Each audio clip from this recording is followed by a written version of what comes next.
Yesu ashimwe, mwiriwe neza, muri amahoro, mwami abaha umugisha, ndabaramukije mwese, abo tujya tubana muri uyu mwanya w'ijambo ry'Imana ndetse n'umwanya wo gusenga utambutse, kandi ibishimirwe ko mukomeze gushyira akanya ku ruhande kugira ngo mube ku meza y'umwami. Turabizi ko ibintu bidushaka bitajya birangira, mporana porogaramu zitarangiye, duhorana ibintu byinshi twifuza gukora, abantu twifuza kureba, aho twifuza kujya bitarangiye, ariko kuba dufata aka kanya nuko umubano wacu n'Imana ari uw'ingenzi. Rero Imana nibishimirwe kandi ibidukomereze, we kubifata gutyo gusa nk'ikintu kitambutse aho ngaho. Umwami Imana abidukomereze. Tugiye kuganira rero ku magambo numva mfite ku mutima wanjye. Ikindi numva nakwibutsa nuko nk'abarinzi ku nkike dufitanye gahunda y'uko umunsi wo gatatu ari umunsi wo gusenga no kwiyiriza. Ntukabyibagirwe, uko ushobojwe. Ubundi kwiyiriza ni umurimo umuntu akora ari wenyine mu ibanga, ariko habaho amasengesho ya rusange. Niyo mpamvu tubivuga kugira ngo aho tubifatanyije tubigendanemo, twiyirize, dusenge, dushake amaso y'Imana, twige ijambo ry'Imana uko umwami Imana abidushoboza. Ibintu rero nifuza ko tuganiraho muri iyi minsi nabihaye umutwe uvuga ngo ni ubuzima bw'abifuza gukurira mu gakiza. Babaho bate? Kuko uburyo babaho ni bumwe. Dushobora kunyuranyaho modalite, uburyo bikorwa, ariko abantu bose bifuza gukurira mu gakiza bagira ibintu byinshi bahuriyeho, byabanje mu batubanjirije, bikomeza muri iki gihe cyacu, bizanakomeza niba umwami Yesu atagarutse gufatwara itorero. None abantu bose bifuza gukurira mu gakiza nuko babaho. Rero nibyo tuzamara iminsi tuvugaho. Uzasanga ari ibintu usanzwe uzi cyangwa ukeneye kwibutswa, cyangwa n'ibindi ko tuba tutari ku kigero kimwe cy'iminsi tubanyemo n'umwami. Ushobora gusanga bimwe usanzwe ubizi ari ukwibutsa no gushimangira, ugasanga undi we ntabwo yari azi ko ibyo bintu biri ngombwa. Tuzaba tubivuga kuri ibyo bintu bisanzwe, ariko abifuza gukurira mu gakiza bose bahuriyemo. Ikibabaje rero nuko abantu bose bari ahasengerwa, mu nsengero, mu mirimo y'Imana itandukanye, havugijwe ijambo ry'Imana, hakorerwa ibikorwa twita iby'Imana. Ikibabaje nuko benshi, nako si benshi, harimo abatifuza gukura, badafitiye inyota yo kwifuza gukurira mu gakiza. Bamwe bibwira ko bakijijwe kandi birabaye birahagije, ubundi bagakomeza ubuzima nk'ibisanzwe. Abandi bo bibeshya ko bakijijwe cyangwa se bakaba wenda bene data batarabukuri, abo Pawulo yakunze kwita ngo ni bene data b'ibinyoma. Rero birababaje kuba umuntu yaba hari ahavugirwa ijambo ry'Imana, mu mirimo y'Imana, yegerejwe ibyo, ariko icyifuzo nyamukuru kikaba atari ukwifuza gukurira mu gakiza. Biba ari agahinda, biba bibabaje. Mu by'ukuri umuntu wese wakijijwe, icyo cyifuzo gikwiriye kuzamuka mu mutima we, kwifuza gusa na Yesu. Iyo tuvuga gukura mu gakiza, ntukwifuza gusa na Yesu, ntago bitandukanye, n'ukwezwa n'ibyo ngibyo byose. Turaba rero tubivugaho uyu munsi. Ndintroduiza gusa, hanyuma tuzakomeza n'ibindi ku mwuka w'Imana azagenda atuyobora. Ubuzima bw'abifuza gukurira mu gakiza. Urwandiko rwa mbere rwa Timoteyo ibice 4 umurongo wa 8. Urwandiko rwa mbere rwa Timoteyo ibice 4 umurongo wa 8 haravuga ngo kuko kwitoza k'umubiri kugira umumaro kuri biki. Kuko kwitoza k'umubiri kugira umumaro. Ntago bahakanye ko kugira umumaro, kandi koko kurawugira. Gutyaza ubwenge kugira umumaro, gukora ingororangingo, ya myitozo yose ngororangingo dukora, byose bigira umumaro. N'ibindi byose twakorera muri uyu mubiri bigufitiye akamaro, bitawica, byose bifite umumaro. Niko bavuze ngo kuko kwitoza k'umubiri kugira umumaro kuri biki. Naho kubaha Imana, dushatse twavuga ngo naho kwitoza kubaha Imana, kuko batuzana ikigereranyo cy'iki cyo kwitoza k'umubiri kugira umumaro muri biki. Bagiye kutubwira no kwitoza kubaha Imana, kuko nawo ni umwitozo uhojejeho. Naho kubaha Imana kukagira umumaro kuri byose. Ujye wubaha, utinde ku kintu Bibiliya yavuze ngo kigira umumaro kuri byose. Ubwo ni kuri byose nyine, kandi nta na kimwe kivuyeho. Umuntu witoza kubaha Imana bizamugira umumaro ari umugabo, mu bugabo bwe, mu kuba umugabo, mu kuba umubyeyi, mu kuba inshingano. Bizafasha uri mu kazi kwitoza kubaha Imana, ari umucuruzi bizamugira umumaro, ari umusore mutoya bizamugira umumaro, ari umugore bizamugira umumaro. Nta muntu kwitoza kubaha Imana bidafitiye umumaro muri sferi zose z'ubuzima, muri sekiteri zose, mu bice byose. Ni ukuvuga ngo kwitoza kubaha Imana bifite umumaro mu bintu byose, mu by'ikinyabupfura, mu by'imibanire y'abandi, mu biturenze tutari twamenya. Umuntu urimo kwitoza kubaha Imana, ahantu hose azafitingamo, agende yitoza, agenda ahinduka, kandi bizamugira umumaro. Bakadugerekeraho n'iki ngiki rero ngo kuko gufite isezerano ry'ubugingo bwa none n'ubuzaza nabwo. Nusoma ijambo ry'Imana ugira umugisha, ujye wumva ijambo kurindi. Batubwira ngo kwitoza k'umubiri kugira umumaro, ariko ni kuri bike. Ngo naho kubaha Imana ko kugira umumaro kuri byose. bakagerekaho uko kwitoza kubaha Imana ngo gufite isezerano ry'ubugingo bwa none. Iyo uvuze ubugingo bwa none ni ubu buzima tubamo. Muri make kwitoza kubaha Imana bifite isezerano, bifite umumaro mu buzima bwa none. Bakongera bakanatubwira ngo n'ubuzaza nabwo nta gihombo ku bantu barimo bitoza kubaha Imana. Icyaduha bakaba benshi, icyaduha akaba aricyo twese tugambirira, icyaduha imitima yacu akaba ari byo birota, kwitoza kubaha Imana. Biranezeza kwitoza kubaha Imana, kubivuga biraryoshye kubera ko ni ikintu gifitinga muri situasiyo izo arizo zose. Ese uri mu gihe utazi icyo gukora? Ese uri mu gihe wumva Imana utayumva? Ese uri mu gihe wumva imeze nkaho yakuretse? Bukomeje urugendo rwo kwitoza kubaha Imana mu gihe utaramenya icyo ukurikizaho. Ibyo birabaye kandi birahagije. Imana ishimwe cyane. Muri Bibiliya ijambo ry'Imana ngo imyitozo ngororamubiri ifite akamaro ariko gake, naho kubaha Imana byo bigira akamaro ku buryo bwose, bitanga icyizere cyo guhabwa ubugingo bw'ubu n'ubw'igihe kizaza. Umwami Imana aduha inyota yo kwifuza ubu buzima bwo kwitoza kubaha Imana. Ngo imyitozo ngororamubiri ifite akamaro ariko gake, naho kubaha Imana byo bigira akamaro ku buryo bwose, bitanga icyizere cyo guhabwa ubugingo bw'ubu n'ubw'igihe kizaza. Turimo turavuga ubuzima bw'abifuza gukurira mu gakiza. Kuki uyu murongo ariwo duhereyeho? Nuko bifuza gukurira mu gakiza bazaba bari mu myitozo yo kubaha Imana. Niyo izabaranga, bizaba bigize ubuzima bwabo na skeje y'ubuzima bwabo, bizaba byuzuye imitima yabo. Iteka bazaba bashaka kumenya ikintu bakora kugira ngo barusheho kubaha Imana. Bazaba bifuza kubimenya, kubihishurirwa. Ikintu cyose kiri mu ijambo ry'Imana, ikintu cyose bakwigira ku wundi, ikintu cyose bamenya cyabatera kurushaho kubaha Imana, bazaba bakirimo. Bazaba bari muri ubwo buzima rero bwo kwitoza kubaha Imana. Ni umwitozo utarangira kugeza igihe tuzagira mu ijuru, Yesu tukamubona amaso ku maso, dusa nawe rwose. Muri Bibiliya yitwa NLT yavuze ngo physical training is good, but training for godliness is much better, promising benefit in this life and in the life to come. Physical training is good, but training for godliness is much better, promising benefits in this life and in the life to come. Nshuti y'Imana, kwitoza kubaha Imana nta gihombo. Ni umwanzi wenyine utujijisha akajya twereka inzira z'ubusamo twaboneramo ibyo turota, ariko kwitoza kubaha Imana nta gihombo. Icyampa wowe nanjye akaba ari byo duhugiramo, tugahugira muri iyi training ya godliness, tugahugira mu kwitoza kubaha Imana. Bikaba ari byo biri mu mutima wawe, mu nshingano ufite mu bihe bitandukanye by'ubuzima, ariko mu mutima wawe indana hatabonwa n'abantu hakaba harimo kwifuza kubaha Imana. Uri mu kazi gasanzwe, inshingano zakubanye nyinshi, ibintu ari byinshi, ariko ajya wumva ikintu nyamukuru muri ibyo ubazwa n'ibyo ushinzwe, ikintu nyamukuru ni ukubaha Imana. Imana itugirire neza. Ikindi cyanditswe kiri muri Timoteyo nanone wa kabiri, rwandiko rwa kabiri rwa Timoteyo igice cya 2 murongo wa 15. Turimo turintroduza uyu munsi, turavuga ibyanditswe, nanjye vuga ngo byinshi ariko n'ubu tuzakomeza kuvuga byinshi, ariko kugira ngo bikwibutse ibyo nyine turiho. Urwandiko rwa kabiri rwa Timoteyo, rwo Paulo yandikiye Timoteyo igice cya 2 murongo wa 15, haravuga ngo ujye ugira umwete wo kwishyira Imana nk'ushimwa, umukozi udakwiriye kugira ipfunwe, ukwiriranya neza ijambo ry'ukuri. Ujye ugira umwete wo kwishyira Imana nk'ushimwa. Aka niko nshaka cyane. Yakomeje amugira inama ambwira ngo umukozi udakwiriye kugira ipfunwe, ukwiriranya neza ijambo ry'ukuri. Muri make ajya akomeza yiga ijambo ry'Imana ko niryo yashinzwe kugabura, kugira ngo ye kurigaburira n'ipfunwe iby'Imana yari mutegerejeho itabimubonyeho, aribemo mu buryo bwuzuye. Ariko ndimo ndakubwira kano kantu k'imbere, ujye ugira umwete wo kwishyira Imana nk'ushimwa, udahinyuwe, utagarukiye bugufi, utagwingiye, kandi ntubikore gutyo gusa ngo ubigirire umwete. Imana ishimwe cyane. Muri ibi ijambo ry'Imana avuga ngo ujye wihatira. Biranezeza iyo umuntu abonye umuntu urimo wihatira kwishyira Imana. Umuntu ufite umwete wo gushaka Imana atera akanyamuneza, atera umunezero ku bashaka Imana bose. Kuba ari muri uyu mwitozo, iyo babonye bagenzi babo bawurimo baranezerwa, biraturutira ikisi kuduha amafaranga nubwo nayo ari meza. Kubona umuntu ufite umwete wo kwishyira Imana bitera umutima wawe ari muri urwo rugendo kunezerwa. Ibonye bene so bameze gutyo umutima uranezerwa. Imana ishimwe cyane.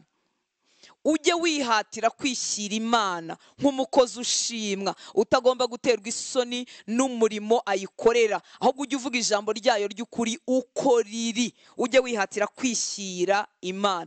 Mvuzeho gatoya kwishyira Imana, ni ibi bikorwa byose bimpuza n'ubumana, bimpuza n'umwuka w'Imana. Iyo soma ijambo ry'Imana mba nishyira Imana, iyo ndi mu minsi yanjye yo gusenga mba nishyira Imana, iyo ndambare cyangwa mfukamye imbere y'igitanda cyanjye ndimo mpabagara Imana nyibwira ibyuzuye umutima kandi nifuza ko mba nayishyiriye. Iyo wiga mu ibyo kurya uba urimo wishyira Imana. Ni nko kuvuga ngo Mana dore ndi hano noneho kora umurimo wagambiriye muri njyewe. Iyo utajya uhura n'ibi bikorwa tuzamara iminsi tuvuga, ni nko kwiyaka Imana. Yaragukunze, yakuguza amaraso, yakugize umwana we, ariko kuko utayifitiye umwanya n'ibyayo umeze nk'uwayiyatse.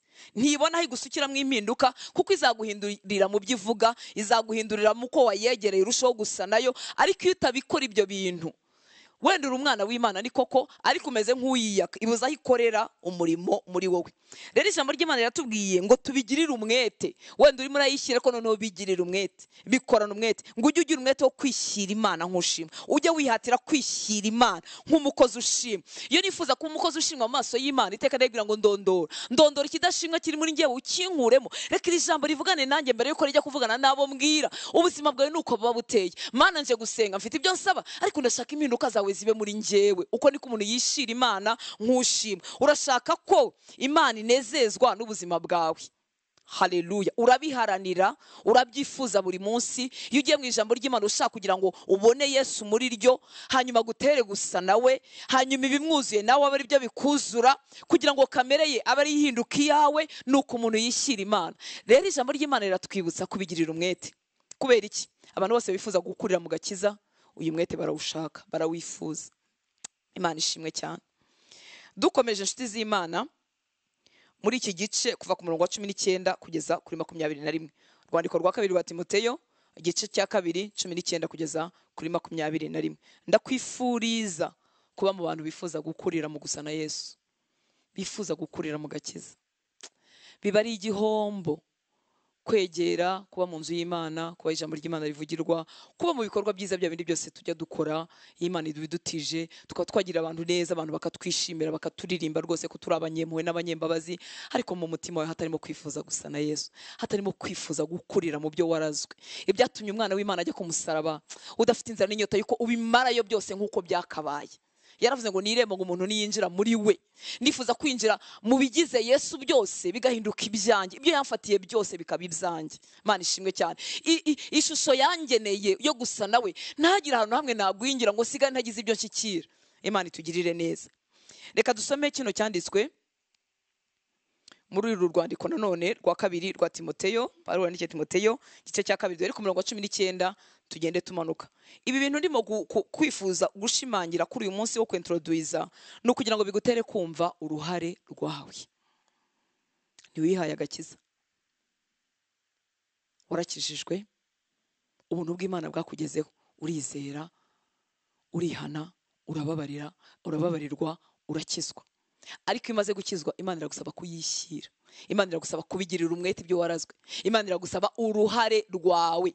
Umuntu wiga ijambo ry'Imana, urugero ndimo ntanga, umara umwanya yigisha ijambo ry'Imana, atandukanye n'utagira aho ahurira naryo. Baratandukanye. Bombi barakijijwe, ariko ubuzima bwabo buzakura mu buryo butandukanye rwose. Bazavomererwa mu buryo butandukanye. Kandi gufungura Bibiliya yanjye nkabwira mukawera ngo ngaho nyigisha iki gitabo niwe wacyandikishije, ngwino ukinyigishe. Uwo mutima uciye bugufi ushaka kwigishwa n'Imana, Imana ntizawucaho. Nshuti y'Imana izabona iyo nzara, izabona iyo nyota, hanyuma impera ubuntu, igenda impa kuyimenya, igenda impa gusa nawe. Ariko Bibiliya irabumbye. Ntago umwuka warazaza ngo ayikubumburire, ngo akuremere isaha, ngo ayiguterekemo ku ngufu, akubyutse ku ngufu, ayiguterekemo ku ngufu. Oya, hari icyo yakoze, kandi icyo yakoze warakirinda, ariko birasaba uruhare rwawe, kwemera kwawe, kwishyira Imana kwawe. Imana ishimwe cyane. Reka twongere twumve na kino cyanditswe mu rwandiko rwa kabiri Pawulo yandikiye Timoteyo, igice cya kabiri umurongo wa 19 tugeze kuri 21. Ndasoma muri Bibiliya ijambo ry'Imana.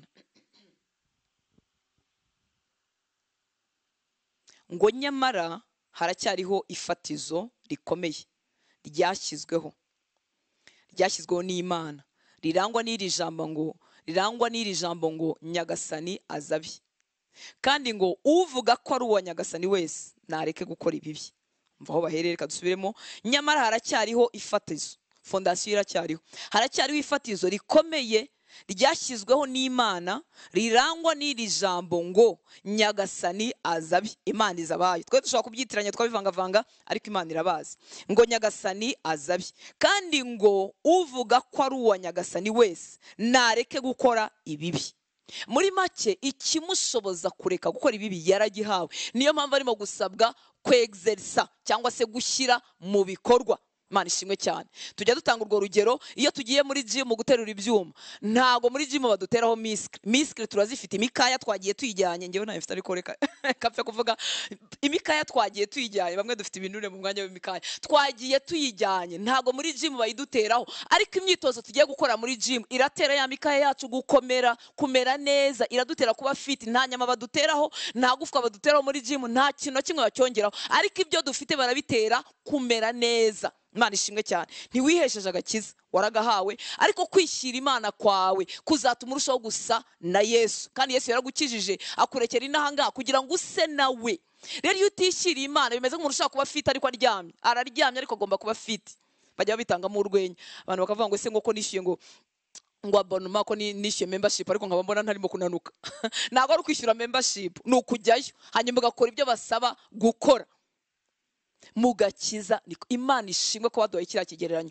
Kwitoza k'umubiri gufite umumaro ariko kuri bike, ariko kwitoza kubaha Imana nayo habaho imyitozo ihuriweho n'abifuza gukura bose bose bose. Iyo wakijijwe ariko bavuga ngo ndifuza gusa na Yesu, ndifuza kunesha uyu mujinya, ndifuza kunesha urukundo rw'amafaranga, ndifuza gusa na Yesu, ndifuza nanjye kugwiza imbaraga zo gusenga, ndifuza ko uburetwa bwa Satani mumvaho, ukaba wifuza ariko utajya ukiri icyo ubikoraho, uzamera nka wa muntu uryamye kandi yagomba kujya muri gym. Ubwo se koko twamutegerezaho umusaruro?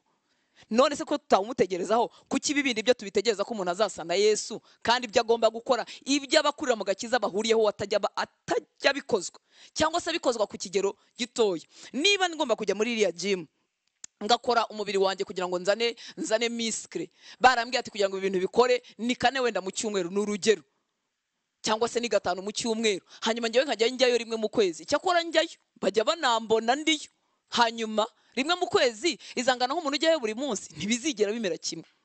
Ugerayo se ariko niba bambwiye ati kora umwitozo wa mbere n'uwa kabiri n'uwa gatatu n'uwa kane n'uwa gatanu n'uwa gatandatu, bakamwereka ngo ibi byuma byose bifite umumaro, byose kimwe kirakora hano ikindi kirakora hano, ariko agahitamo kimwe, ubwo se azagira umusaruro umera nk'uwabikoresheje byose uko bigomba gukora? Ibyo ni ibintu byumvikana. No muri uru rugendo niko bimeze. Imyitozo yo kubaha Imana ni myinshi, habwo umuntu akoramo kamwe kandi nako akakora rimwe mu kwezi, umusaruro nyine nawe urawumva. Imana iduhe kubikora nk'uko Yesu yadusabye. Yesu yaravuze ngo ninde muntu ngo wajya kubaka inzu ndende y'amatafari ngo ntabanze kubara ibiguzi bizamusaba, ngo ko natabari ibiguzi ngo icyo gihe ngo abantu ngo bazayicenze itaruze ngo bamuseke. Kandi ibyo ngibyo bivugaga arimo akurikiza kuba ababa bigishwa be uko bagomba kumera, bagomba kubara iby'agakiza. Haleluya. Bagomba kubibara bakavuga tubigiyemo tubirundumukiyemo, cyangwa se bakabaho bibeshya. Imana itugirira imbabazi. Nta tiktak iba mu gakiza, nta maji ubukonikoni magic ibamo, oya. Abantu bose bifuza gukorera mu gakiza, urugendo rwabo rugenda rusa samuhawe. Hari ibintu bahuriyeho, hari ibintu babyukiramo, hari ibintu batinzaho umutima, hari ibintu bareka, hari ibintu bibi barekura, hari ubuzima babayeho. Kandi twese nicyo kidukwiriye nimba twarakijijwe. Imana ishimwe cyane. Kuko witoza kubaha Imana n'uwavukiye muri yo. Utaravukira muri yo akeneye kwizera no kwihana, akababarirwa nawe tugakomezanya urugendo. Imana ishimwe cyane. Ngo nyamara haracyariho ifatizo rikomeye ryashyizweho n'Imana, rirangwa n'iri jambo ngo Nyagasani azabe, kandi nguvuga ko ari uwa Nyagasani wese nareke gukora ibibi. Kuki bamusaba gukora ibibi, kureka gukora ibibi? Nuko ubushobozi bwo kubireka buri muri we, ubushobozi bwo kwitoza kubireka, ubushobozi bwo kuba ariho agana akabishyiramo imbaraga ze, akabihunga mu mbaraga ze. Ubwo bushobozi yarabuhawe kubera ko ushoboza yamaze kugera muri we, Mwuka Wera arahari. Uwakubwiye ko Yesu ari umwami kandi ko yapfuye ku musaraba kandi ko ariyo nzira Imana yahisemo gukirisha abayizera, akabikubwira ukabyemera, ntiyigeze gusigara cyari imbere muri wowe. Ni nawe ukubwira ngo reka ibibi kuko azi ko ubushobozi bwo kubireka buri muri wowe. Imana ishimwe cyane. Ku murongo wa 20 ngo mu nzu nini ntihaba ibikoresho by'izahabu n'iby'ifeza gusa. Mu nzu nini ntihaba ibikoresho by'izahabu n'iby'ifeza gusa, haba hari n'ibindi byakozwe mu biti no mu ibumba, bimwe bigenerwa imirimo y'icyubahiro, ibindi imirimo isuzuguritse. Reka twumve neza ikizanira itandukaniro. Kuki bimwe bigenerwa imirimo y'icyubahiro, ibindi bikagenerwa imirimo isuzuguritse? Nituvuga iyi mirimo, ntugire ngo ni cya cyubahiro cyo mu isi ngo urumva ngo ngiye ngo ndi imbere y'abantu ngo mfite abantu bankurikiye. Oya, si ibyo pe. Ni mu maso y'Imana bihinduka iby'icyubahiro kuko bihwanye neza n'iby'Imana yari yarangeneye, bigahinduka ibiciriritse bisuzuguritse kuko rwose si ibyo wari ugenewe, si aho wagombaga kugera, si ibyo ngibyo. Imana ishimwe cyane. Ku murongo 21 ngo uwiboneza rero ugira gute? Uwiboneza, uwiyeza, uwitunganya, uhunga ibibi birabatubwiye hariya haruguru. Ngo uwiboneza rero akimaraho ibyo bibi. Muribuka ku murongo hejuru atubwiye ngo uvuga ko ari uwa Nyagasani wese. Ese turabe? Yego turabe, turabihamya, turabiririmba, turabibwiriza, turicaye aho duteranira, turi mu matsinda matoya, turabihamya ko turabe, n'abantu bamwe na bamwe babituziho ko turabe, turaba Nyagasani, turaba umwami, twarakijijwe, twitwa abakristo. Umuntu anabiduhakanije intambara za rota. Bibiliya atubwiye ngo uvuga ko ari uwa Nyagasani wese nareke gukora ibibi. Hanyuma hepfo kuri 24 mwatubwiye ngo uwiboneza rero akimaraho bya bibi. Muri make cyari kimwe kibi arimo ariboneza yitandukanya nacyo. Hari ikindi nacyo yamenye, hari ikindi Umwuka Wera yamumuritsemo, yaba ataranakibasha bwati Umwuka Wera mbabarira unkiza uyu mujinya, mbabarira unkiza ubu buryarya, mbabarira unkiza aya mahane, mbabarira unkiza ubu buzima bubiri bugaragara n'ubutagara, mbabarira. Atakira Imana ngo bimukize. Nibyo umutima uriho. Imana ishimwe cyane. Ngo uwiboneza rero akimaraho ibyo bibi, atumbereye kubyimaraho, ntashaka ko ari kimwe na kimwe gisigara mu buzima bwe. Uwiboneza rero akimaraho ibyo bibi, umva uko bizamugendekera. Azaba igikoresho kigenewe imirimo y'icyubahiro, cyeguriwe nyiracyo, kikamugirira akamaro kandi gikwiranye n'ibikorwa byiza byose. Ese Imana irobanura ku butoni? Oya, Imana ntirobanura ku butoni. Ntirobanura ku butoni. Ariko noneho kwitandukanya kw'ibi bikoresho, kimwe kirimo kiriboneza, kirimo kirimaraho ibibi. Ibyo kirimo gikora bigiteye ko kiri buhinduka igikoresho kigenewe imirimo y'icyubahiro, ngo cyeguriwe nyiracyo, kiri set apart, kiri sanctifié, cyerejwe kuba icya nyiracyo. Burya twese ibyo bikoresho biri mu nzu, byari ibyo bya nyiri iyo nzu, ariko bimwe bimeze nk'aho atari ibyo kubera ko bitarimo kumera uko yashakaga kubikoresha. Araza agasanga niba cyagomba kuba isafuriya agasanga cyahisemo kubikanya, umurimo yakibikiyeho kuba isafuriya bikanga. Nyamara byose byari ibya nyiri iyo nzu, ariko bimwe bibuze kumara umumaro byagomba kumara. Kubera iki? Byanze kwitandukanya n'ibibi. Imana y'imbabazi iduha ishyaka, iduha inyota yo kwifuza gukurira mu gakiza. Yesu yaduhamagaye tutabigizemo uruhare, twari kure, turi abanyabyaha, twigenga, twiyobora mu byo dushaka. Iyo wari ingeso nziza wiyoboraga mu bwiyemezi witwa ingeso nziza, iyo wari ruharwa mu byaha wiyoboraga mu byaha. Ariko twese twari abatindi bo kubabarirwa. Imana itugirira imbabazi duha agakiza. Ni gute umuntu wagiriwe imbabazi akabona agakiza yaba hatifuza gusingira byose Yesu yamufatiye? Imana itubabarire kandi duha ubuntu n'imbaraga. Ubuse kuki wakijijwe iwanyu abandi batarakizwa? Ubuse kuki nkijijwe muri iyi generation njya mbona abantu b'urungano rwanjye batari bakizwa? Icyakora kuko Imana tugira ikinyabupfura, ntituyituka, n'ibyayo ntitubyanga, ariko uko tubayo byerekana ko Imana itatugenga. Imana itugirira imbabazi, Imana itugirira ubuntu. Dore ikizana itandukaniro muri bino bikoresho. Ngo uwiboneza rero akimaraho ibyo bibi. Uwiboneza akimaraho ibyo bibi. Kwiyambura ibibi biravuna. Biravuna kubera ko ibibi byari bijyanye n'umuntu wanjye wa kera, byafitinganaga nawe. Hari ukuntu byazaga impamvu byoroha nuko biba ariho mpengamiye, wantuka kugusubiza nibyo bibanguka, kwifata nibyo bivunanye, kubyuka ngo nsenge nibyo bivunanye kuruta kwiryamira, kuba mu ijambo ry'Imana nibyo bivunanye kuruta kuryihorera nkirebera amakuru yose yo muri Kigali nuko byagenze. N'abajya muri gym isanzwe, imyitozo yari yose iravuna. Imyitozo yari yose isaba discipline, isaba guhoza, isaba consistency. Nuvuga ngo imyitozo yari yose, umuntu ujya muri gym yego agera igihe akabimenyera, niko no kwitoza kubaha Imana. Hari ibyo tugenda tumenyera bikaba bitakikuvunnye, ariko turabizi ko ujye muri gym bwa mbere umunsi ukurikiyeho butagenda. Iyo wakoze ibyo bintu byo gusimbuka amaguru abakurya hano hose abakurya, kugira ngo bikire bisaba kongera ugasubirayo.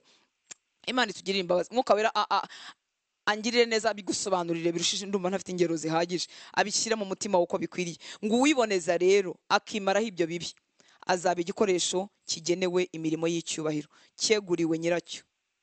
Akantu kacyeguriwe nyiracyo ukumve neza ko igikoresho gishobora kuba ari icya nyiracyo, ariko nyiracyo akabura uko agifata, yakibuze kandi gihari. Murumva iyo tugwingiye mu rugendo rwo kwifuza gusa n'Imana, uburyo duhinduka igihombo mu mwami wacu, tugahinduka igihombo mu nzu ya data. Ngo uwiboneza rero akimaraho ibyo bibi azaba igikoresho kigenewe imirimo y'icyubahiro, cyeguriwe nyiracyo, kikamugirira akamaro. Kubera iki? Ni igikoresho cyezwa, ni igikoresho kirimo giharanira kwimaraho ibibi, icyo gihe kigirira nyiracyo akamaro. Ntuzitiranye akamaro abantu batuziho n'akamaro Imana itubonaho. Ni koko iyo tubaye ab'umumaro mu bwami bw'Imana tugira n'umumaro abavandimwe, ariko amaso yacu arishuka, ibigaragara inyuma birashukana. Ushobora kundebera inyuma ukajya ubona ndi umunyamumaro, Imana yandeba ikajya imbona narabaye igihombo, kuko wenda mfite ubuzima bubiri, kuko mfite ibintu bitandukanye, kuko sinimo gukorera mfite izindi mpamvu inyuma zitarizo. Imana yo yabireba. Abantu bandi wenda bo babyungukiyemo, ariko Imana yareba motive behind igasanga sibyo. Rero twifuza kugira umumaro n'uwatuguze, uwo tubereye abe. Ngo uwiboneza rero akimaraho ibyo bibi azaba igikoresho kigenewe imirimo y'icyubahiro, cyeguriwe nyiracyo, kikamugirira akamaro. Ndifuza kugirira Imana akamaro mu myaka Imana intije. Wifuze kugirira Imana akamaro mu myaka y'inyongeza Imana iguhaye.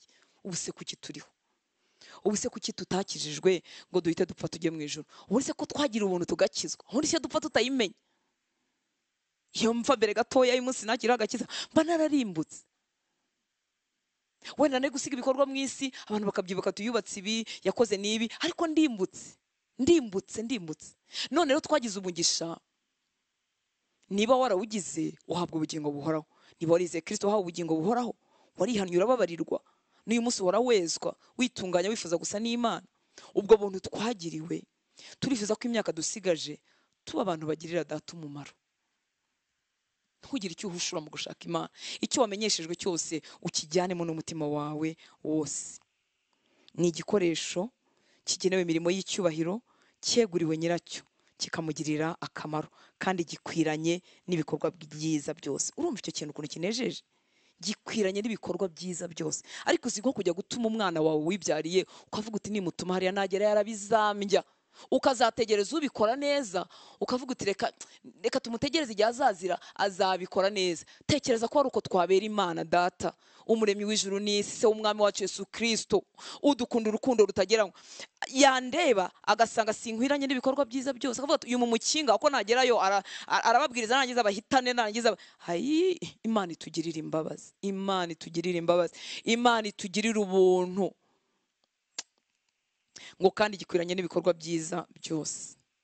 Iyo umuntu arimo yifuza gusa n'Imana, iyo umuntu arimo yifuza gukurira mu gakiza, agenda fitinga henshi aho data mutumye, agenda ahagararira data atihagarariye, adahagarariye inyungu ze. Hari igihe umuntu usanga afite impano nziza akakubwira Imana, nongere nkubwire ngo kwishyira Imana ni ahantu hose uhurira n'ibikorwa bikwegereza Imana, bigutera kwifuza gusa na Yesu, bikwibutsa ko Yesu ari nibye. Mwene ibyo bikorwa byose biba ari ukwishyira Imana. Niyo mpamvu bibamo atazigera asa n'utabibonamo. Twabonyemo kandi kwiboneza no kwimaraho ibibi cyangwa se kwitandukanya n'ibibi. Ni imirongo n'amagambo agarukamo kwitoza kubaha Imana, kubigirira umwete cyangwa kubyihatira, kwishyira Imana, kwiboneza no kwimaraho ibibi, kwitandukanya n'ibibi. Ibyo byose bigaragazwa cyangwa se bikwiriye kuba mu buzima bw'abifuza gukurira mu gakiza. Imana itugirire neza. Twese ababyawe n'Imana, imbuto y'Imana yageze muri twebwe, kandi imbuto y'Imana igeze muri twebwe idutera twese inyota yo kwifuza cyane gutunganira Imana, tukagenda dushobozwa buke. Iyi ni denominateur commun, ni icyita rusange. Twese ababyawe n'Imana, imbuto y'Imana imaze kugera muri twebwe, kizakubwira ko ari y'ukuri koko yagezeyo, atari ibintu by'ibipindi, izagushyiramo kwifuza gutunganira Imana. Bitangira mu cyifuzo, ndifuza gutunganira Imana. Umuntu wese wakijijwe, umutima we uhita ubabazwa no kuba yarababaje Imana, no kuba yarabayeho yiyobora. Ntarabasha byinshi byo kuyitunganira, ntibiraza, bizagenda biza buke buke, ariko kuva imbuto y'Imana yageze muri we imushyizemo icyifuzo cyo kwifuza gutunganira Imana. Muri make arashaka iby'Imana ishaka. Kandi ibyo ngibyo rimwe na rimwe binaduteranya n'abantu, kuko hari abantu mbasanzwe nkora ibyo bashaka, mbana nabo nanjye nkora ibyanjye nshaka, ariko imbuto y'Imana yageramo ngatangira gusa nk'urobanura, nkumva ibi nubwo nabishakaga, ariko buke buke nkagenda mpinduka, noneho nsa na bya bindi Imana ishaka. Bitangira mu cyifuzo ku bantu bakijijwe by'ukuri, bahuye n'ubutumwa bwiza, buzima kubw'imbabazi z'Imana, biza ari a strong desire, biza ari icyifuzo kiremereye cyo kunezeza Imana. Ubwo nturamenye ko bayinezeza, nturamenye iyo biva n'iyo bijya, ariko urashaka kubimenya, urashaka kutazongera kubabaza Imana. Niyo uyibabaje urababara, niba ubabaza Imana ntubabare ntago urakizwa, cyangwa se sinzi uko byagenze hagati mu rugendo, nako nturakizwa. Reka twe kujya tubigoronzora. Ntushobora gukora icyaha warakijijwe ngo ureke kubabara, ubabazwa nuko wababajwe uwagukunze. Ntibibaho, ntibibaho. Imana itugirire imbabazi. Habwo tushaka kubigoronzora ngo dutware benshi, ariko n'ubundi biravuze ngo iyi nzira irafunganye. Si twe twabivuze, niko Yesu yavuze ngo irafunganye. Umuntu wese wakijijwe ababazwa no kubabaza Imana. Iyo acitswe n'ikintu atashakaga, umutima we urababara, kandi umutima utakira Imana ngo Mana nkiza, ndenza aha hantu, ne kugukoza isoni. Kandi kumukoza isoni si ngombwa ngo abantu babe babimenye. Nshobora gucumura ku Mana mu mutima wanjye, nkavugira Imana, ni gute igitekerezo nk'iki gitambuka mu mutima wanjye n'ubuntu wangiriye. Imana itugirira ubuntu. Ababyawe n'Imana rero twese, iyi mbuto y'Imana yageze muri twebwe idutera inyota yo kwifuza cyane gutunganira Imana. Noneho tukagenda dushobozwa bya bindi twifuzaga, tukagenda tubishobozwa buke buke. Iri jambo ry'Imana riba muri Tito 2, kadusome Tito rwandiko Paulo yandikiye Tito igice cya 2 umurongo wa 11 kugeza kuri 13. Ngo kuko ubuntu bw'Imana buzanira abantu bose agakiza bwabonetse. Burahari butegereje abatarabwakira, ariko bwarabonetse. Ubuntu bw'Imana buzanira abantu bose agakiza bwarabonetse. Ngo kuko ubuntu bw'Imana buzanira abantu bose agakiza bwabonetse. 12. Ubwo buntu bumaze kuboneka, imitima yose yabwakiriye, ibyo nibyo ndimo kongeramo, imitima yose yakiriye ubwo buntu, umva uko bigenda. Ubwo buntu buhageze butangira isomo muri twe, butwigisha kureka kutubaha Imana n'irari ry'iby'isi, bukatwigisha kujya twirinda, dukiranuka, twubaha Imana mu gihe cya none, bitagarukiyeho, dutegereje ibyiringiro by'umugisha ari byo kuzaboneka k'ubwiza bwa Yesu Kristo, ari we Mana yacu ikomeye n'umukiza. Muri make umuntu wibwira ko yakiriye agakiza, ariko ibyiringiro byo bikaba bigarukira ku bintu by'inaha ngaha, nawe afite ikibazo. Cyakora ashobora kuba yarakiriye agakiza, ariko nyuma agahura n'inyigisho ziyobye, none ibyiringiro byo bikagarukira ku bintu by'inaha ngaha. Ariko ikomeje kugaburirwa ijambo ritera abantu agakiza, bituma n'ibyiringiro byo kuzaboneka k'umwami wacu bigomba muri wowe bigwiriye, ukamutegerezanya amatsiko, ugategereza icyo gitondo. Reka dusubiremo. Ubuntu bw'Imana buzanira abantu bose agakiza bwarabonetse. Bumaze kuboneka, ababwakiriye bubigisha kurekera ibintu byo kutubaha Imana. Mbese ni isomo. Ni nk'uko umwana ajya muri materineri, ejo akajya muri primaire, ejo akazamuka muri segonderi, bugenda butwigisha buri munsi kugeza igihe tuzavira. Ndimo ndiga kubaha Imana, kandi hari utuntu nashoboye kera ntashoboraga, kandi hari utundi ndimo nifuza gushobora. Turimo turiga kubaha Imana. Nta hantu ubuntu bw'Imana bugera ngo bureke gutangira kwigisha umuntu kureka ibintu byo kutubaha Imana no gutangira kubaha Imana. Niba atari ko bimeze, ntiburahagera, kandi waba usaba uracyahari. Imana ishimwe cyane. Butwigisha kwa kutubaha Imana ko ari kuturimo, bigatangira kunyigisha kubireka. Reka na biriya ruta, na biriya ntibikiri ibyawe. Abakijijwe si uko babaho. Oya, biriya ntiwabikorerega warakijijwe. Oya, biriya ntibikwiriye kuba mu mutima wawe. Oya, kura amaso kuri ibi biba bitinzagaho, byuzuye kutubaha Imana, ariko siko bimeze. Bukagenda bunyigisha kureka kutubaha Imana, bukanyigisha kurekura irari ry'iby'isi. Iki kintu kintera umubabaro, kubera ko hari igihe umuntu akizwa akaba yumva ari kubaha Imana bisa, cyangwa yibwira ko birimo kuza, ariko irari ry'isi yari afite atari yakizwa, akaba ari ryo acyuzuye. Uko yabanaga n'ibintu materiel, akaba ariko akiba umubano we na materiel, umubano we n'ibyo dutunze ukaba ukimeze 100% nk'uko wari umeze atari yakizwa. Niba yarakoraga ibirori byo kwiyemera aracyakora ibirori byo kwiyemera, niba yaraguriraga ikintu kugira ngo yemeze abantu aracyagurira ikintu uko yemeza abantu. Imana itugirira ubuntu. Ibyo bishobora guterwa n'iki? Nuko inyigisho nzima atari zo utega amatwi, kuko iyo dutega amatwi inyigisho nzima duhora twikokoraho irari ry'ibyisi, turarifite duhora turyikokoraho. Usohora usaba Imana uti sintegekwe n'iyi nzu ntuyemo, sintegekwe n'iyi modoka, sintegekwe n'umushahara, sinumva agaciro kanjye ari iki n'iki. Noneho hari n'ibyo twirata, ariko Mana namba n'umushahara wavuga ngo wawukoreye, ariko ukirata izuru, ukirata amatwi, ukirata igihagararo. Agaciro kanjye ngo ubu kakaba mu mazuru mfite, agaciro kanjye kakaba ngo mu nzobe mfite cyangwa mu kwirabura mfite, ibintu wisanzemo from nowhere. Nibutse ko n'ibyo tutisangamo n'ibyo turema. Umuntu arema, ashobora kurema uburyo ateye, ashobora kurema ibara ry'uruhu afite, ariko ubuntu bw'Imana ibyo bwahageze inshuti y'Imana ugakomeza kumva inyigisho nzima bugusigamo, bukwigisha kurekura irari ry'ibyisi, kudategekwana. Irari ry'ibyisi ntabwo waribonera inyuma uko umuntu abaho, riba mu mutima. Ibi bintu bishwe mu mutima rero, uretse umwuka w'Imana wenyine twakira mu ijambo no mu mwanya wo gusenga niwe ubiduhanduramo, kuko inyuma turafekinga. Umuntu ashobora kwigira nk'umuntu woroheje, cyangwa se utisize ikintu na kimwe, utambaye umwenda w'igitangaza. Ubona hari igihe umuntu yambara noneho ibintu wenda bikarabagirana cyane, tukumva ko ari we ufite irari ry'ibyisi kubera ko birabagirana, afite amabara kubita n'ibisa na gold, ariko umuntu n'umutima we ari amahoro. Undi noneho wagerageje kuba hamba inyuma mu myambarire, ariko umutima ari ibindi. Ibyo bintu byose biba mu mutima, ariko Imana ishimwe ku buntu bw'Imana twahawe bujya bugenda bubiranduramo. Imana itugirire ubuntu, butwigisha kureka kutubaha Imana, bukagenda butugabanyamo, butwambura irari ry'ibyisi, bukatwigisha kandi kujya twirinda. Haleluya. Butwongeramo kwirinda. Abantu benshi baguye mu byaha ntago ari uko bashaka kubikora, ariko babuze kwirinda.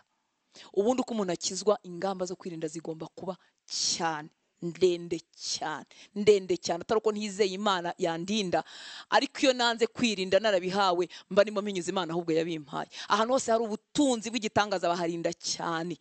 Niba ahantu hari ubutunzi bukomeye, fensi zaho bazazizamura, gate zaho zaba zikomeye, hazaba hari abasirikare, hamwe hazaba hari abajepe, kuko barinze y'umuntu ukomeye cyane. None se banyakubahwa kuki batarindwa n'abandi baturinda mu mudugudu umutekano? Kubera ko habitsweyo ubutunzi bukomeye. Gutekereza ko igihugu niho kuri, kurindwa n'abantu bafite imbunda zitangaje, zo tuzi ndizo tutazi, tubona bambaye ibintu tutazi ibyo bambaye mu mugongo no ku maguru. Kubera iki? Aho barinze harakomeye. Nta muntu rero waguzwe amaraso y'igiciro, nta muntu wakira umwana w'intama muri we, nta muntu ufite ubugingo buhoraho muri we utazamura ingamba zo kwirinda. Nzazizamuraho nzashobora, uzanyita uko ushaka. Kuko abantu bavuga turakabya, urakabya rero washyize. Ntago nkabya, cyo nahawe gifite agaciro, kandi nabonye abatangiranye nanjye bahirimye bari beza, kubera ko babuze ingamba gusa zo kwirinda. Umugore n'umugabo bagafatanya urugendo, atari umugabo we ngo bari mu murimo w'Imana, bagafata ngo bavuye Kigali bagiye Gisenyi, 1 2 3 ni babiri bonyine mu modoka, ngo buzuye imbaraga z'umwuka wera, tukazajya kumva amakuru umwe yabaye umugore wundi n'umugabo wundi, kandi bose bafite abo bashakanye, kubera ko bura kwirinda. Benshi muri bo niba batangiranye ingamba zo kuzasambana, ariko babuze kwirinda. Imana itugirira ubuntu. Reka ngaruke gutumbagira. Haleluya. Ubuntu bw'Imana iyo buhageze butwigisha kujya twirinda. Twirinda si ukwirinda ubusambanyi gusa, n'amaso yanjye nkwiye kuyafuhira. Kuki nyatinza ku bintu biri mu nkamure, mu kanya nkabura agatege ko gusenga? Amatwi yanjye nkwiye kuyafuhira. Tukwiye kwiga guceceka. Igihe uri ahantu ni mu muryango, ni ngombwa murimo muravuga, ariko igihe wumva barimo bavuga ibintu bitajyanye n'ibyo wizera, itoze guceceka. Kuko buri ikiganiro kiryoshye nuko umwe avuze n'undi kavunura umuriro ukaka, ariko yabaye umwe wifata abahisomo mutabishaka. Imana ibidushoboze bakundwa. Haleluya.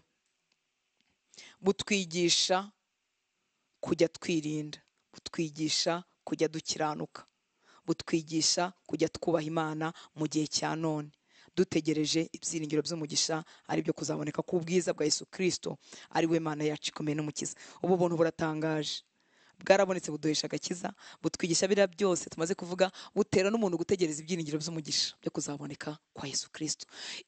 Ibyo bintu bimutera muri we bituma nta kintu cyo mu isi kimubasha. Yibuka ko azabona umwami, ibyisi akabikuba na zero.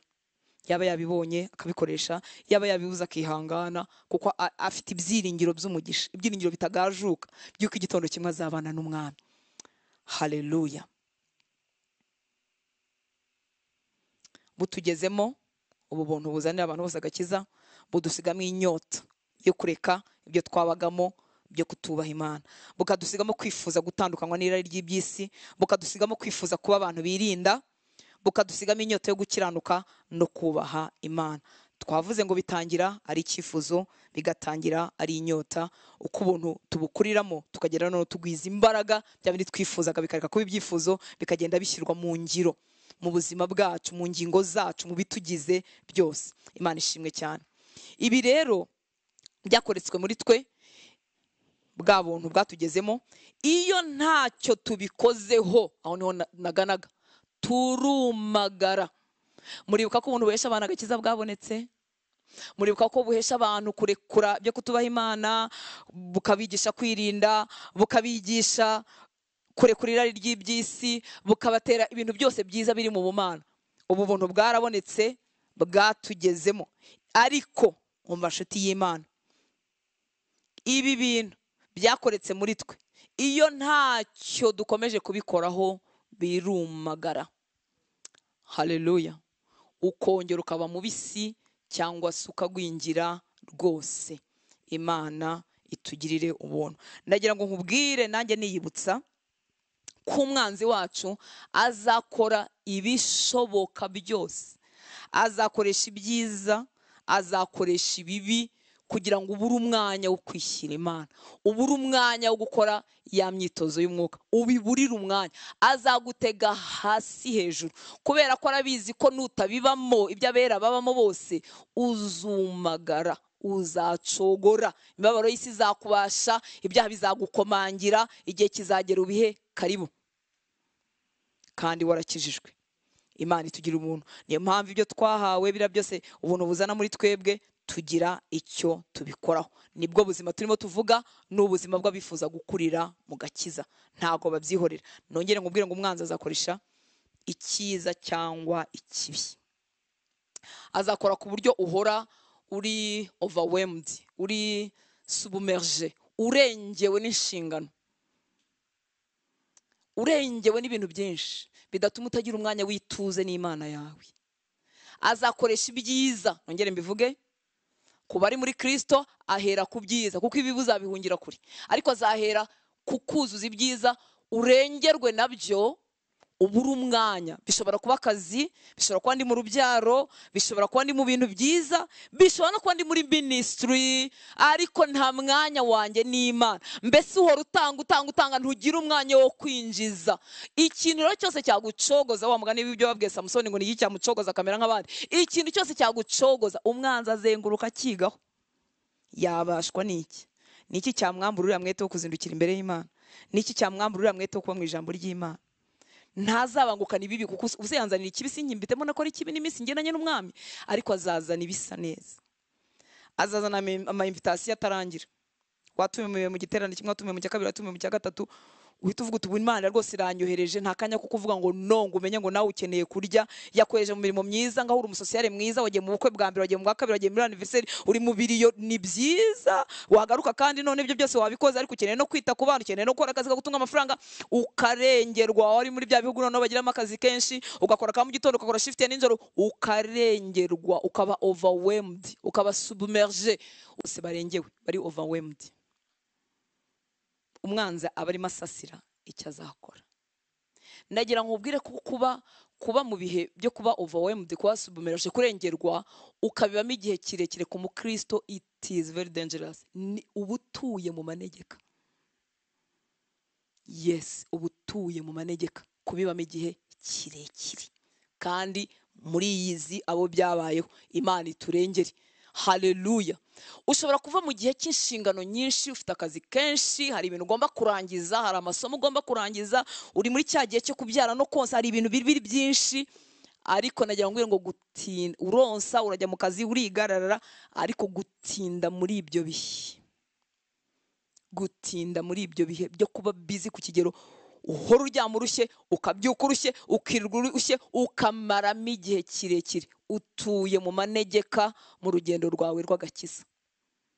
Imana itugirire imbabazi, kuko ni ibibanziriza, ni iby'umwanzi asasisha gukubitika kwawe.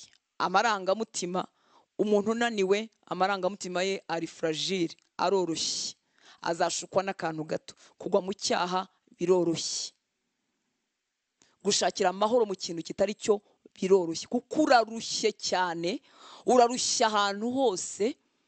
Gushaka akantu kakuruhura, aho ngaho abantu bamwe barahageze banywa kawayini, abandi barahageze baryamana na basekreteri babo, abandi barahageze bakorera amahano mu nsengero zabo, muri ministry zabo, buhoro buhoro, kubera ko wararengewe. Imana itugirire imbabazi. Haleluya.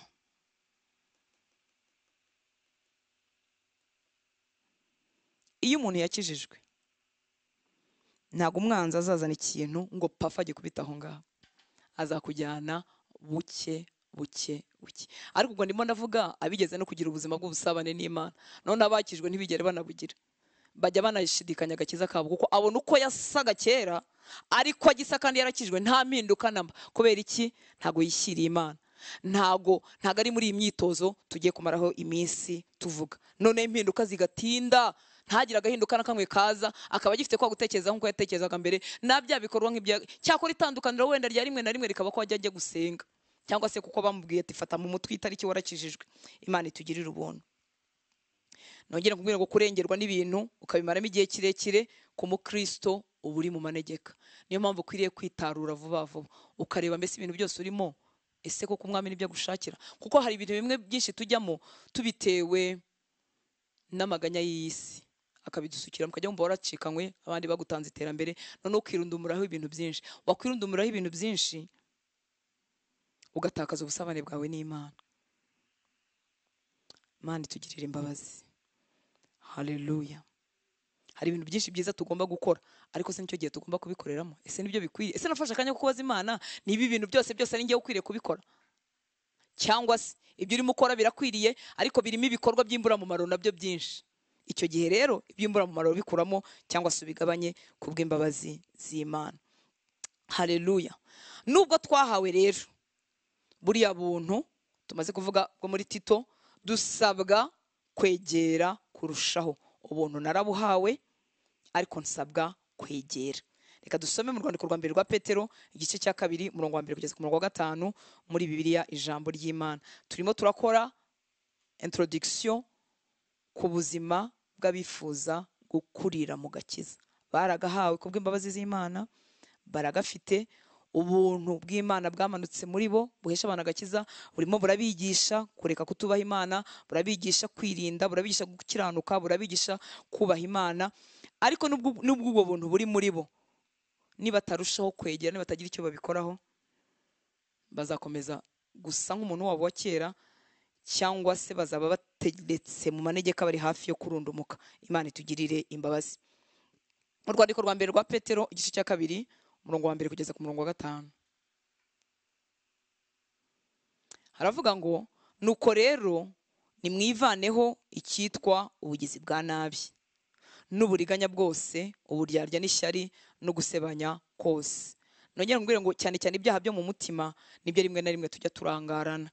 Ubugizi bwa nabi shobora kubugukorera, nabukorera n'undi muntu akabubona akanyaha, akambwira ati sigaho uriya mwana wamubwiye nabi, sigaho wamuhemukiye, wamwambuye, yarakugurije, ntawe umwandikiranye yarakwizeye nka mwene se wagize nabi. Umuntu akanyaha kuko kiri inyuma kiragaragara. Ariko nshuti z'Imana, ibi by'ibimungu byo mu mutima ni wowe na Mwuka Wera no gutabaza Imana, ntago kenshi bigaragara. None ko bitagaragara, ntibinyambura akazina keza nari mfite, ntibinteza umugayo mubera, tujya tubirangarana. Ariko ni ibimungu bibi byica umuntu ahagaze. Havuze ngo nuko rero nimwivaneho icyitwa ubugizi bwa nabi. Ubugizi bwa nabi wenda buri nyuma buragaragara, ariko noneho uburiganya n'ubwenge bubi ni ibintu bikorwamo imbere, ukaba wabana n'umuntu wibereye ngo utabizi. Imana itugirire imbabazi. Twivaneho uburiganya bwose n'uburyarya, murabizi ntibugaragara. Twivaneho uburyarya, twivaneho n'ishyari. N'ishyari murabizi ntirigaragara. Gusebanya rimwe na rimwe nabwo bikorerwa mu rwongorerano, cyangwa se bigakorerwa kubo muhuje icyo cyaha. Imana itugirire imbabazi. Kuri 2 ngo nk'uko uruhinja rukenera konka, aba ariko namwe mwifuza amata adafunguye, ariyo jambo ry'Imana, kugira ngo atume mukura mugere ku gakiza. Imana ishimwe cyane. Nk'uko uruhinja rukenera konka, nta kundi rwabaho, nibwo buzima bw'uruhinja rugomba konka rukanywa amata. Ngo abe ariko namwe, twebwe abakijijwe inshuti z'Imana, twebwe abakijijwe abifuza gukurira mu gakiza, aba ariko natwe tumenye ko biri vitale, ntibigira gisimbura, ntibigira ikindi kintu twabisimbuza. Ngo abe ariko namwe mwifuza amata adafunguye, ariyo jambo ry'Imana. Ndashimira Bibiliya ko ijya muri detail, kubera ko amata umuntu bashobora kuyamufungurira akarwara bwaki, kandi akajya yibwira ko yayanyweye, ariko ararwara bwaki kuko bashutsemo amazi menshi. Ngo abe ariko namwe mwifuza amata adafunguye, ariyo jambo ry'Imana, kugira ngo bigende guteze, kugira ngo atume mukura mugere ku gakiza. Ni bande barimo gusabwa gukura no kugera ku gakiza? N'abakijijwe. Hari umurimo ugomba gukomeza muri bo. Imana ishimwe cyane. Ngo twifuza amata y'umwuka adafunguye, kandi tuyifuze nk'uko uruhinja rubuza amata rurarira, ntirwabasha kubaho, ntirwakura. Nawe niko bikomereye. Ngo atume mukura mugere ku gakiza. Ngo ni nako ibyanditswe bivuga ngo mwamaze gusogongera. Ni ukuri twarasogongeye. Mwamaze gusogongera, mumenye uko Nyagasani agira neza. Abatega amatwi ijambo ry'Imana, abagize umugisha wo kugira gatoya batekereza ku Mana, twese dufite ineza y'Imana ariko ubuzima bwacu twarasogongeye, twibuka imbabazi yatugiriye, twibuka urukundo yadukunze, twibuka ko twarasogongeye ineza y'Imana ituhesheje ubugingo buhora no kuzabana n'Imana, adusogongeza no ku neza ye ya buri munsi. Imana ishimwe cyane. Abo rero basogongeye nibo basabwa kwegera. Nimwegere Nyagasani, we buye rizima abantu banze, nyamara rikaba ryaratoranijwe n'Imana kandi rifite agaciro kuri yo. Mwebwe abasogongeye, twebwe abasogongeye, nitwegere. Ibyo tuzaba tuvuga n'ubundi ni ibitwegereza. Muri make umuntu ashobora gusogongera ariko ntiyegere, agakomeza ameze nk'uko yari ameze, cyangwa se akaba yarigeze kugirana n'Imana ibihe byiza, agenda asa na Yesu, ariko agaporomoka, akaba atakiri umuntu urimo wigana Yesu, atakiri kugera ikirenge mu cya Yesu, agaporomokayo rwose. Ibyo yatinyaga byose bikamwuzura, uko twamubanaga agenda arushaho gusa na Yesu byose bigashira, kubera kubura kwegera. Nimwegere Nyagasani, niwe buye rizima abantu banze. Iyo ngeze kuri uno murongo abantu banze, njya ntekereza iki kintu. Twebwe ntitwamwanze ku munwa, tubwira ko tumukunda, turanabiririmba, turabisenga, tukabibwiriza. Ariko se hari ukwanga umuntu kuruta kuba yarakwandikiye aho yivugira n'ibyo ashaka, ukaba utajya ukoza y'amaso, bikaba mu bintu byose bifite priorite ibye bitarimo. Ubwo se nuko umwanga. Ubu nakwandikira ka SMS ukararuta gasomye inshuti yanjye, gashobora kugucika SMS ikaba nyinshi, ariko kuko ndi umuntu w'ingenzi ku buzima bwawe, uzagashakisha vuba ukarebe. Noneho uyu mwami ni umuremyi w'ijuru n'isi, ubuzima bwacu bushingiye muri we. Bamwe baramwanze ku mugaragaro barabihakana, ariko ahandi natwe tumwanga mu migenzereze yacu, mu mikorere yacu. Ubuzima bwacu ntibumufitiye inyota. Imana y'imbabazi ituguranire ibintu bifite inyota bitari byo, ingirira imbabazi, inshyiremo inyota yo kumushaka, inyota yo kumwegera, inyota yo kwegerana nawe, inguranire kubw'imbabazi zayo ibintu byose byuzuye umutima wanjye bitari byo ibimaremo, kandi nawe bikubera isengesho. Ngo nimwegere Nyagasani, we buye rizima abantu banze, ngo nyamara rikaba ryaratoranijwe n'Imana kandi rifite agaciro kuri yo. Ngo namwe nimumusange muri nk'amabuye mazima. Batubwiye kwegera, batubwiye kumusanga. Namwe nimumusange muri nk'amabuye mazima, kugira ngo mwubakwe mu b'inzu ya mwuka, bityo mu b'imbaga y'abatambyi b'intore z'Imana, mushinzwe kuyitura ibitambo biyishimisha, mubikoze ku buryo bwa mwuka kandi mubishobojwe na Yezu Kristo. Amen. Mwegere Nyagasani, namwe mumusange muri nk'amabuye mazima, kugira ngo mwubakwe. Mu kwegera, mu gukora ya myitozo y'umwuka turimo tuvuga, niho twubakirwa. Ngo kugira ngo mwubakwe mu b'inzu y'umwuka, bityo mu imbaga y'abatambyi b'intore z'Imana, mushinzwe kuyitura ibitambo bishimisha. Ibitambo dutura Imana ni ubuzima bwacu. Ubuzima bushimisha Imana nicyo gitambo ufite, ubuzima bwumvira Imana nicyo gitambo ufite, kuko Imana ushobora kuyiha amafaranga ariko utayumvira.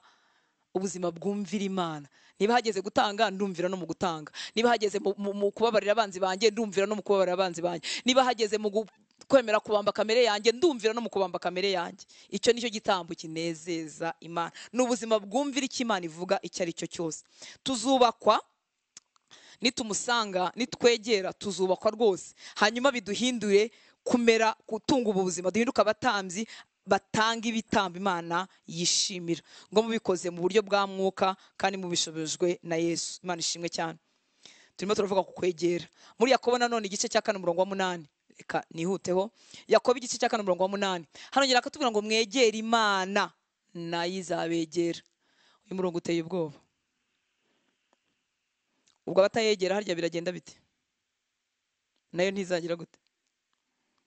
Ntidushaka kukavuga ariko niko bimera, ngo mwegere Imana nayo izabegera. Mu by'ukuri Imana yo ntijya kure, ntiyimuka ngo yongere yigire hirya, ahubwo kwegera Imana kwanjye kuntera kumenya ko burya Imana inyegereye. Kubera iki? Nisoma ijambo ryayo rizaba rizima muri nge, Imana izaba nzima muri ngewe. Ningira ibihe byo gusenga, Imana izaba nzima muri ngewe. Ninitoza kuyumvira, izaba nzima muri ngewe, izaba iri kumwe nanjye. Yo ntiyimuka, ariko kwegera kwanjye negereye ibyayo bintera kuyumva nk'Imana nzima. Hari umuntu uzi ko Imana imukunda ariko n'ibintu byakure, azi ko Imana igendana nawe, ariko se kujya agira ubwoba mu buzima nuko ni ibintu byakure. Ariko niyegera iby'Imana, ibyo bintu bizamuhindukira ubuzima. Ngo mwegere Imana nayo izabegera, uzayumva mu byayo, uzagira ubushizi bw'amanga. Imana ishimwe cyane. Ngo yemwe banyabyaha nimukarabe, namwe b'imitima ibiri nimwiyeze imitima. Imana itubabarire iby'imitima ibiri. Umuntu ukora ibyaha afite umutima uri genuine w'ukuri azakira vuba kuruta umuntu uba mu bintu by'Imana n'uburyarya bwinshi. Uwo azatinda gukira. Ariko ufite umutima w'ukuri uborogera Imana nka kurya kwa Dawidi azakira vuba, kubera ko Imana ikunda umutima w'ukuri. Umutima w'ukuri ofete aba ari umutima uciye bugufi, kandi iyo umuntu aciye bugufi Imana imuhera ubuntu, imuha kugenda akura, imuha ko ibyayo bitaba amagambo bigenda bisobanuka, kubera umutima uciye bugufi ubushaka Imana. Muri kuko byagendekeza Kayi ubushize twamuvuzeho, n'uwo mutima uri genuine, nyamara yari yuzuye ibyaha, yuzuye gukiranirwa, umujyi wose uramuzi, afite etikete yuko ari umunyabyaha, yambuye abantu, arazwi, azwi ko ari umukire, azwi ko ari n'umunyabyaha, byose birazwi, ariko afite umutima w'ukuri. Imana itugirira imbabazi. Mwegere Imana nayo izabegera, yemwe banyabyaha nimukarabe, namwe b'imitima ibiri nimwiyeze imitima. Uzajya ubabazwa no kuwagize imitima ibiri. Kugira imitima ibiri ndimo mvuga suko gushidikanya ko ari igihe mu rugendo dushidikanya, ahubwo no kuba ndi mu kintu ariko umutima wanjye ubizi neza ko atari cyo ndimo. Nk'ubu nkakubwira yo ndagukunda, ariko Mana tubabarire Banyarwanda we, yo ndagukunda ariko mu mutima hatari byo biri. Ese wakwicecekeye ukandamutsa nkakuramutsa tukigendera tutarengejeho ibidahari?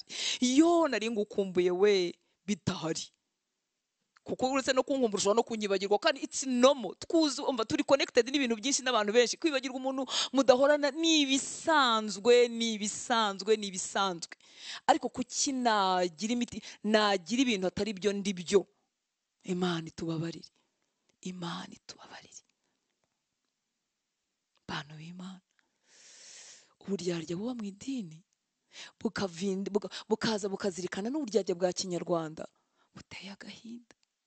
Umuntu akaba yajya mu rusengero yapimagije nk'isengero insengero zikomeye zifite ubushobozi, zihemba abazikoramo cyangwa zifite ibindi bikorwa bakoramo, akaba yapimanyije aho pasiteri yicaye ahajya akahita agira gutya, akajya asenga cyane kugira ngo babone ko ari umunyamwuka, niba ari inshingano bazimuye, kuko izo nshingano zirimo agafaranga.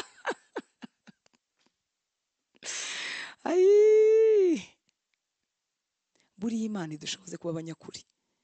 Ujye uba wowe.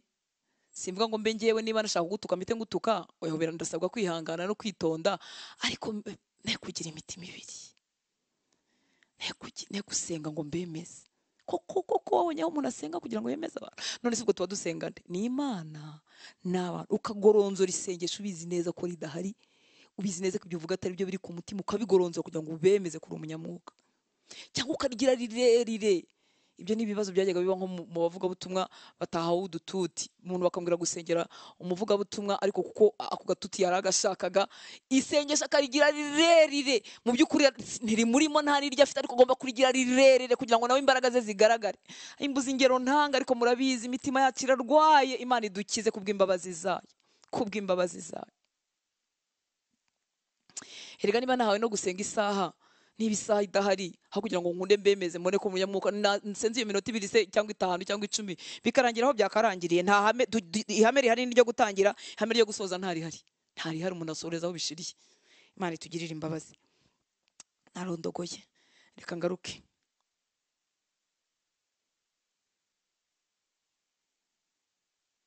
Mwegera Imana nayo izabegera. Yemwe banyabyaha nimukarabe, namwe imitima ibiri nimwiyeze imitima. Tuborogera Imana igihe cyose twisanzemo imitima ibiri, tuborogera Imana tuyibwire ngo Mana dukize turengere. Yohana igice cya 7 murongo wa 37 turimo turavuga ku kwegera. Umwami Imana yatanze ubutumire kugira ngo tumwegere, kuko mu kumwegera niho duhabwa gukurira muri we. Yohana 7:37 Yesu aravuga ngo nuko ku munsi uheruka w'iyo minsi mikuru ari wo munsi uruta iyindi, Yesu arahagarara avuga cyane ati, umuntu nagira inyota azaho ndi anywe. Urimo urumva ubwo butumire nshuti y'Imana? Urifuza gukurira mu gakiza? Dufatanyije urugendo rwo kwifuza gukurira mu gakiza. Nimureke twumva ubutumire, mwegera Imana nayo izabegera. Ngo Yesu nawe ngo nuko ku munsi uheruka w'iyo minsi mikuru ari wo munsi uruta iyindi, Yesu ngo arahagarara avuga cyane ati, umuntu nagira inyota azaho ndi. Muri make anyegere, nanyegera azanywa, ubuzima bwanjye buzuzura muri we. Yesaya 55 umurongo wa 1 kugeza kuri 4 we aravuga ngo, Yesaya 55 umurongo wa 1 kugeza kuri 4 ngo abafite inyota mwese nimuze.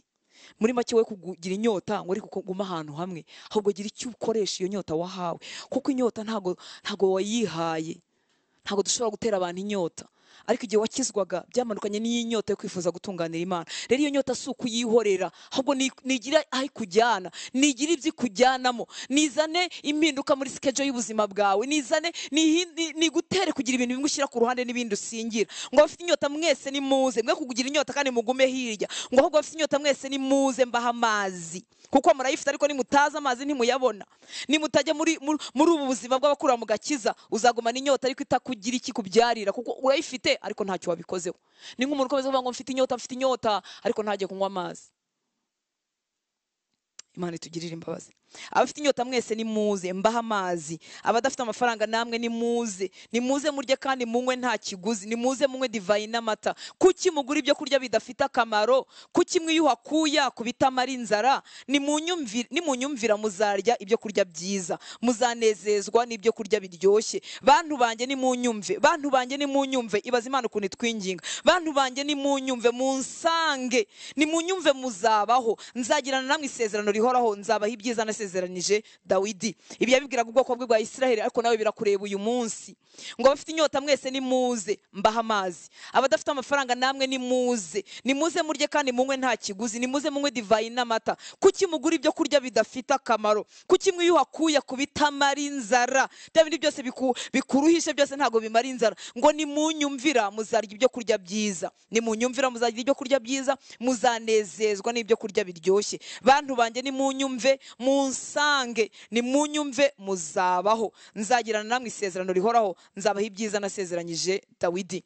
Turimo turavuga ubuzima bw'abifuza gukurira mu gakiza, bagira icyo bakora. Haleluya. Uko kumusanga niko kwitoza kubaha Imana. Ni ibiki? Ni uruhererekane rw'ibikorwa abubaha Imana babamo cyangwa uko babaho. Haleluya. Uko kumusanga, kwemera ubwo butumire, uko kwitoza kubaha Imana ni uruhererekane, kuko si ikintu kimwe, si n'ikintu gikorwa rimwe, ni ikintu gisubirwamo. Ni ubuzima bw'abubaha Imana, ni ibikorwa bigize ubuzima bw'abubaha Imana, ni uruhererekane rwa. Niko abatubanjije babayeho, niko intumwa zabayeho, niko abakurikiyeho babayeho, niko natwe dusabwa kubaho, n'abazadukurikira niba umwami atari yagaruka nuko babaho. Ni uruhererekane rw'ubwo buzima bw'abubaha Imana.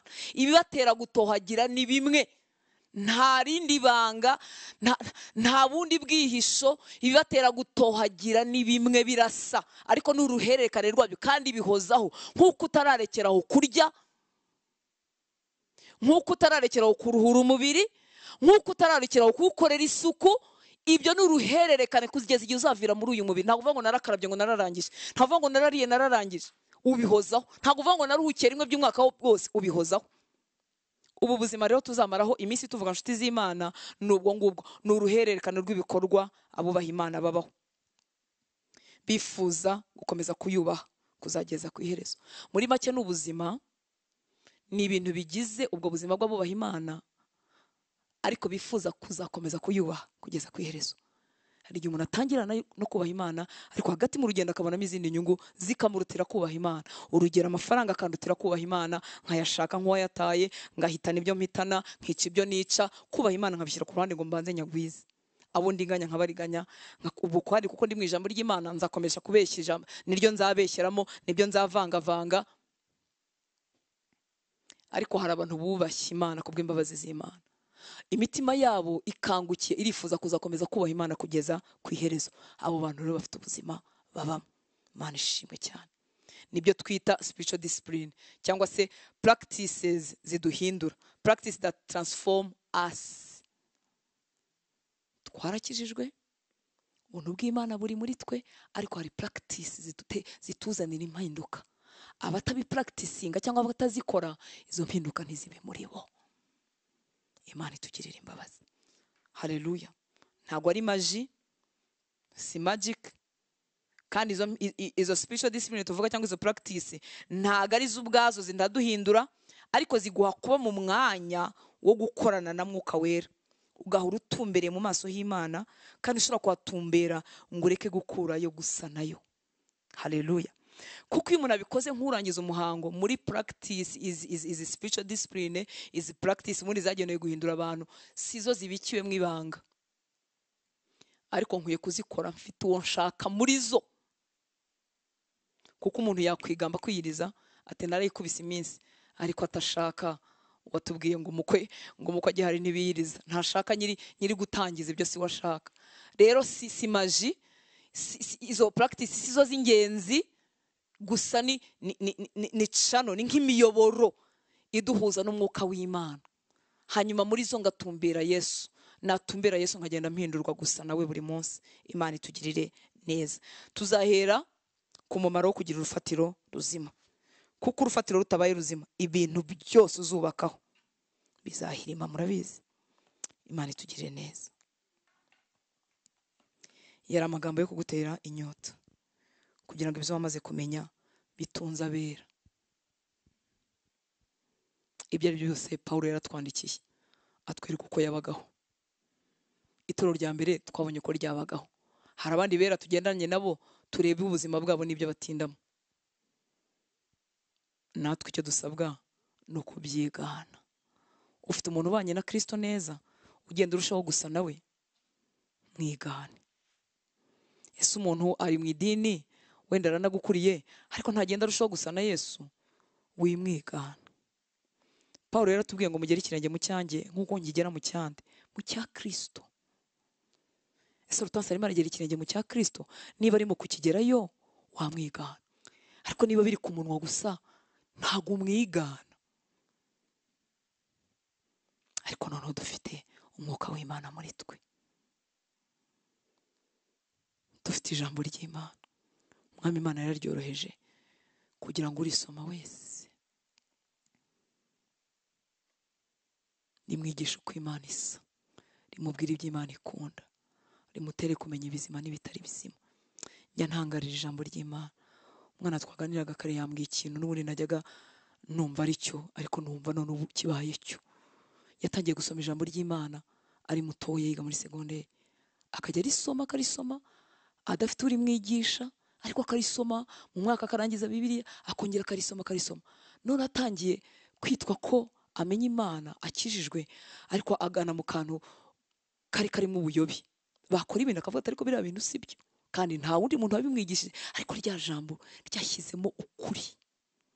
Urumva uburyo umwami yabigenje, yararyoroheje kugira ngo n'udafite uri mwigisha, uri musobanurira, iryo yasomye akongera akarisoma rijye muri we, rizagere mumenyesha ngo iki ariko sicyo. Nubwo barimo bakivuga ari benshi, ariko sicyo.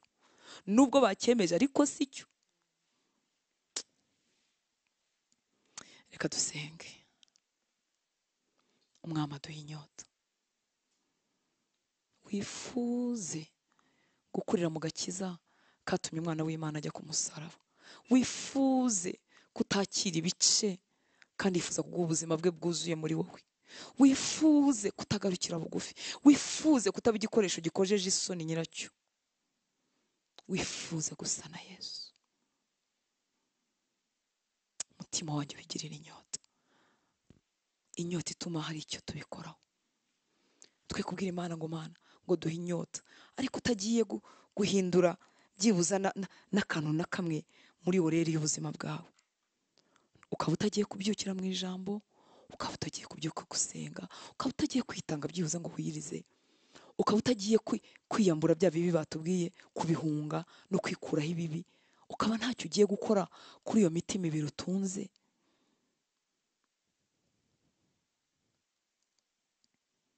Iyo nyota si waba ugiye kuyimaza iki? Reka tumusabe aduhe inyota yo kwifuza gusa nawe. Hanyuma n'ibyo iby'uruhande rwacu tumubwire ngo duhe ubuntu n'imbaraga zo kubishobora. Data, duciye bugufi imbere yawe, waca mu magambo mvuze, wowe ukavugana byiza byuzuye bikwiriye n'umutima, ukavugana n'imitima yacu. Byandike mu ndiba y'umutima wanjye, ubyemfasayizinge, ubishimangire mu mutima w'umuvandimwe twabanye. Twese duhinduke abantu bifuza gukurira mu gakiza. Ni koko watugiriye ubuntu uduha agakiza, abagahawe watugiriye imbabazi, twarababariwe, ariko reka twe kugarukiraho. Turi ibikoresho mu biganza byawe, turifuza kuba biriya bikoresho byejejwe bikugirira umumaro, byagenewe gukora imirimo myiza yose wari warabigeneye. Reka umaremo kugwingira kose kwaho nagwingiriye, reka umaremo inyota y'ibitagira umumaro kugira ngo nyiri inyota yawe. Mbabarira aho nagize ubunebwe, mbabarira umuvandimwe yagize ubunebwe, umubiri ukamutegeka, inda ikamutegeka, ibitotsi bikamutegeka, ibiganiro bipfuye bikamutegeka. Tubabarira ubunebwe, tubabarire kugushaka tugenda biguru ntege. Tubabarire Mwami, tubabarire kwibabarira no kumva ntacyo bitwaye kuba dutuye muri ariya manegeka, mwuka wacu atagaburiwe.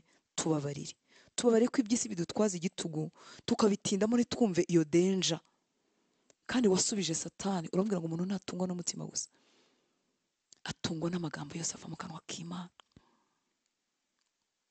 Tubabarire ko tutitoza gukiranuka, ko iyo bitugoye tubitereka ku ruhande, tugasubiza ikirari ryacu ryari ryasabye. Tubabarire Mwami, tubabarire twebwe waguze amaraso. Uduhe ubuntu Mwuka Wera, uduhe ubuntu, uduhe n'imbaraga. Ibyo twizeye biduhindukira ubuzima. Twe kubaho ubuzima butandukanye n'ibyo twizera, twe kubaho ubuzima butandukanye n'ibyo turirimba, twe kubaho ubuzima butandukanye n'ibyo tubwiriza. Mukunzi mwiza, duhe ubuntu n'imbaraga, utwigize imbere mu kugushaka. Watubwiye ngo twese abasogongeye ngo noneho nitwegere, ngo tukwegere wewe ibuye rizima ryanzwe n'abantu. Ariko nyamara ari wowe ukomeza ubuzima, ari wowe ukomeza imfuruka. Kuko nitukwegera ngo nukuri natwe turubakwa, turifuza kubakwa. Abenshi bakijwe turabyifuza, ariko nta mbaraga zo kwegera Mwami, nta mbaraga zo kwegera amagambo yawe, nta mbaraga Mwami. Dusukira ubuntu, tumara inyota y'ibitagira umumaro kugira ngo inyota y'ibyawe ibone aho yicara. Mwami, aya magambo yavuge neza mu mitima ya twebwe twayumvise, yandikemo, yahindura ubuzima. Nibyo tuzamaraho iminsi tuganira. Mukunzi mwiza, wigishe buri muntu ikigendanye n'ubuzima bwe, ikigendanye n'imiterere y'ubuzima arimo, ikigendanye na situwasiyo ahagazemo, kugira ngo tugire ubuzima buvomerewe. Benshi turumagaye, imibabaro iratubashije, imiruho iradushoboye, ibyaha biratuzengurutse bitubereye imitego, kuko umuntu wacu wamwe imbere atavomerewe. Tugarukeho kubw'imbabazi zawe, dukize imitego ya sekibi, twuzuza imbaraga z'umwuka kugira ngo tube hejuru yabyo. Duhe ubuzima buvomerewe kugira ngo tube hejuru y'imiruho, tube hejuru y'imibabaro, tube hejuru yo guhaga ku iyi si, tube hejuru y'ibirangaza by'uburyo bwose.